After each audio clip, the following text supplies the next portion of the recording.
Hi members, coming to you from the driving range this week. I'm going to have a couple of tips to help us out with driving range etiquette, basically. So first thing we're going to talk about is maximizing the usage of our grass up here on the driving range. As we get into this season, we see so many people up here hitting golf balls, and it's great to see people out here wanting to get better. But what we see here is that we use a lot of grass all in one day, and it makes it difficult as we try to continue to move and provide the best grass possible for you to hit off of. So when you're hitting, I want to show you when we would like to see on the driving range is divots that go in a line. So basically, like I've hit some balls here, you can see my divots go in a straight line.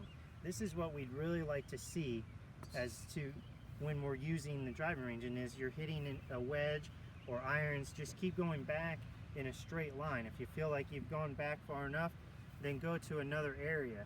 But this is very easy to put sand on and doesn't take up a whole huge area, so now somebody else can come in and use this same area without us having to move around. If we get Landon to turn the camera here, you see an area like this, one person taking 20 to 30 divots, but using an area that's covering over a foot.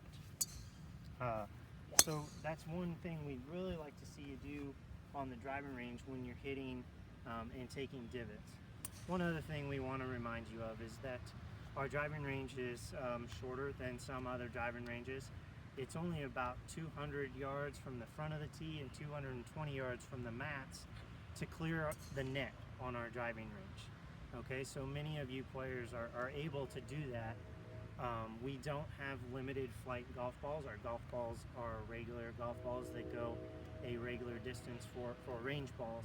And so we just kind of ask that you're cautious really of two things when you're on the driving range. One, the trees to the left of the driving range are actually on hole number 10. They're not on the driving range, so we'd like to make sure that we aim over at our targets, our red flag, our white flag, our blue flag, and not aiming at those trees on hole number 10. And then if you're somebody that can hit your driver more than 220 yards in the air, unfortunately this is probably a spot that you cannot really hit a driver very often, and you definitely need to be aware of players on 11 tee box, because as you hit a driver you can carry that net and bring some danger into play for those players on 11 tee box. We want to make sure that everybody's safe up here. So if you can, please make sure that you're aware. Only about 220 yards to the end of our driving range.